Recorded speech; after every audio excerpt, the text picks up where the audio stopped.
На 1 март околу 22 часот биле ставени под контрола пожарите кои на околу 20 или 30 хектари површина и на повеќе населени места беснееле неколку часа.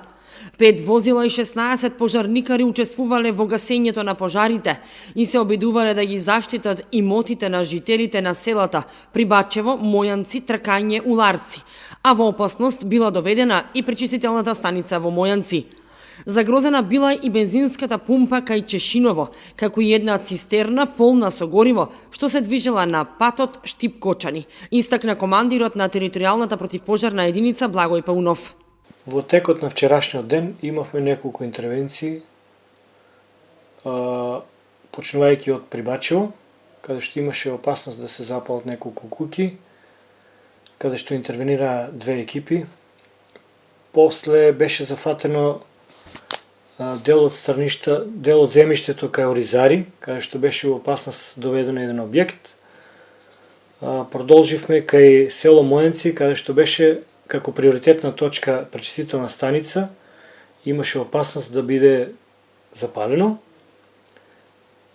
Подоцна беше на патот Кочани-Штип, кај бензинската помпа Чешиново.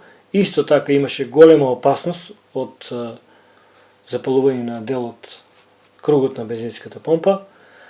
Исто така имавме една ситуација ризична, каде што на патот Кочани-Штип имаше цистерна полна со гориво, која не можеше да помине од пламените јазици кои што беа од двете страни на патот и имавме тешка интервенција, не дозволивме да биде доведено во опасност.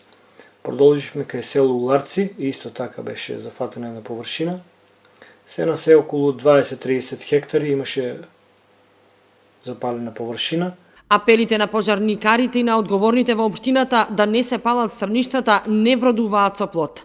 Иако е казниво со закон и понатаму непрестајно се палат стрништата, и земјоделците не се откажуваат од оваа пракса, која при настанување на пожар од поголем размер се загрозуваат имоти и човечки животи.